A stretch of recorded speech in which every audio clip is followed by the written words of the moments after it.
dua tabung dalam reaktor ini. Dalam reaktor itu tempatnya plastik, Bu. Jadi plastik kita masukkan di sini. Jadi proses pemanasan dari bawah dia meleleh, mencair, lalu dia menguap. Uap itu ditransferlah ke sini. Jadi kita sebut ini adalah karena kita tidak dari akademisi, jadi bahasanya juga cari yang bahasa yang paling mudah. Jadi tabung satu gitu. Di tabung satu sifatnya masih liquid pekat. Jadi masih kompleks dengan kotoran hitam seperti itu, yang enak disebut seperti tar gitu kan. Nah, ini sebagian dari persentase proses penguapan tidak sempurna, tidak serta merta langsung menjadi liquid, tetap masih ada yang sifatnya terbang, maka dia akan turun ke area sini dan ini pun menjadi liquid. Nah, ketampung ini karena proses pengasapan yang begitu tinggi, begitu kencang, proses panasnya kurang lebih di atas 200, 300, bahkan sampai 500 sampai mentok. Ini masih ada over. Nah, ini proses akhir penyulingan. Ini yang membedakan pirolisis yang lain, Pak. Kalau pirolisis yang lain itu harusnya minyak itu kita tampung dulu, baru kita proses destilasi. Kenapa? Karena harus disuling lagi, sifatnya tar, harus disuling. Nah, alat ini kita sudah bekali di dalamnya fitur destilasi.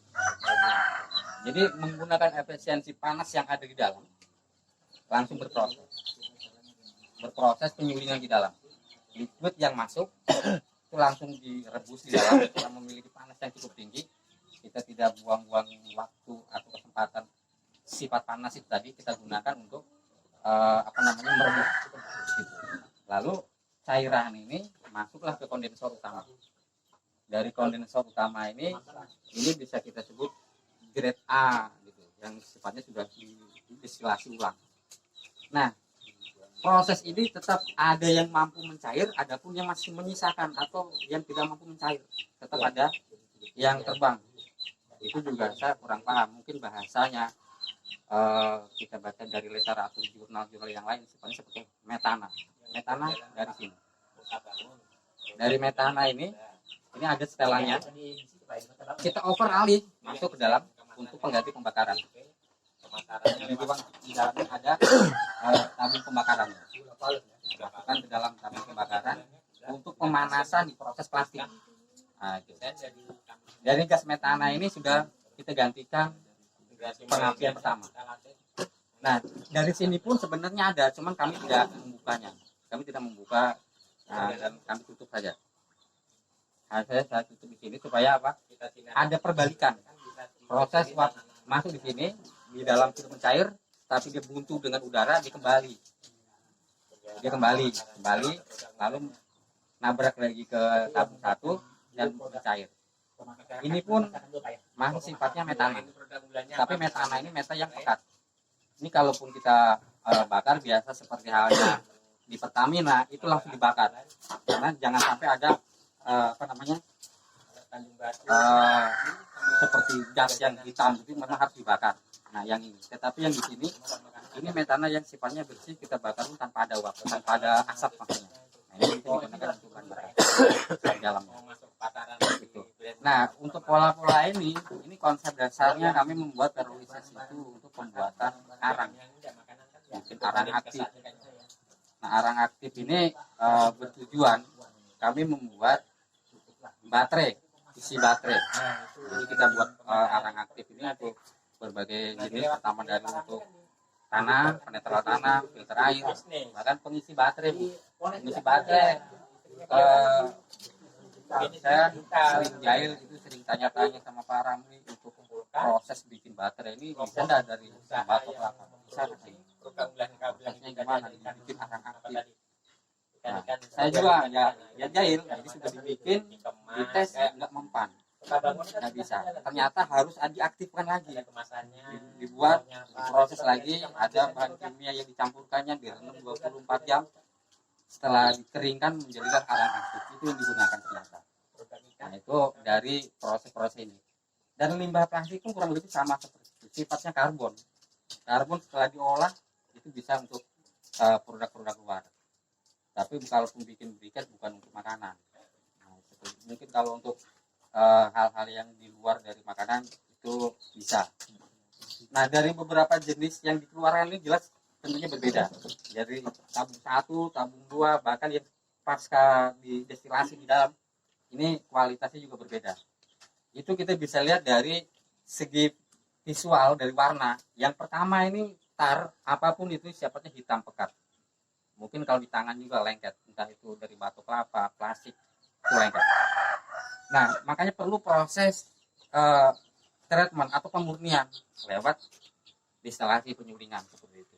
Dari penyulingan kita sudah waktu lagi, ya kan, biaya lagi. Nah, dengan alat ini kembali saya ceritakan, fitur di dalam ini sudah memiliki destilasi. Nah, masuk di dalam destilasi, menggunakan efisiensi panas di dalam, mendidih, lalu masuk di penguapan kondensor. Nah, kondensornya ini di dalamnya ada beberapa pipa, kurang lebih pipanya yang ini karena ruangnya kecil, ini hanya 6 sampai 7 biji aja. Harusnya semakin banyak pipa itu semakin efisien sifat pendinginannya. Jadi dalam kondensor. Nah, kenapa saya pakai ini? Ini menurut saya lebih efisien daripada spiral. Kami ada beberapa kondensor yang sifatnya spiral, tapi proses panasnya itu sangat lamban, transfer airnya juga sangat lamban. Jadi tidak begitu lancar sirkulasi air. Dengan ini proses yang efisien dan ini sifatnya portable. Jadi bisa diaplikasikan di posisi manapun, sama kurang lebih seperti ini di dalamnya. Ini juga kondensor portable. Jadi percepatan putaran airnya itu sangat cepat. Nah, mungkin untuk proses kualitas itu kami belum pernah melakukan uji karena sifatnya juga setelah dapat kita langsung proses, langsung dibakar gunakan.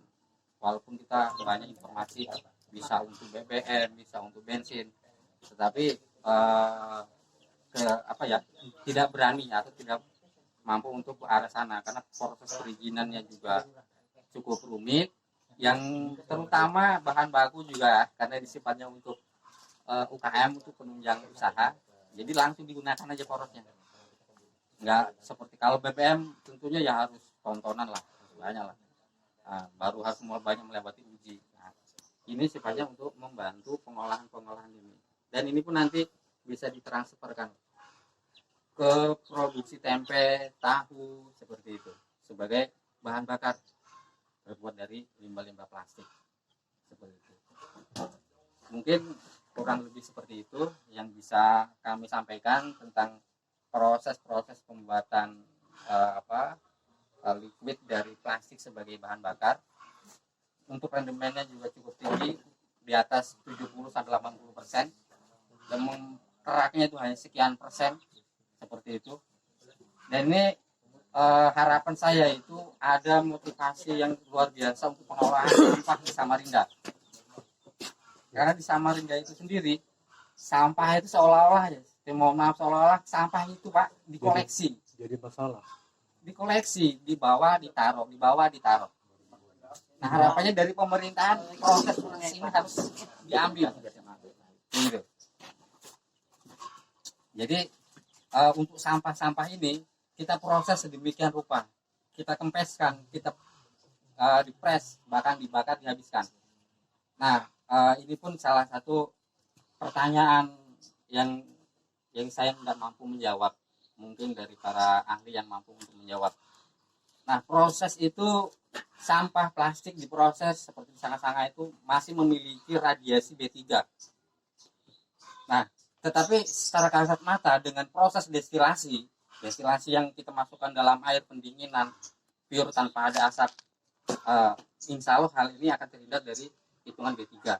Tetapi kalau kita bakar menggunakan pembakaran sampah seperti halnya yang ada, tentunya itu menimbulkan asap yang hitam, pencemaran, sifatnya limbah B3. Nah, untuk itu hal-hal ini kita aplikasikan langsung Pak, karena tidak mampu untuk membuat proses ini bagus untuk kendaraan. Nah, kita tidak berani untuk mengadakan hal itu.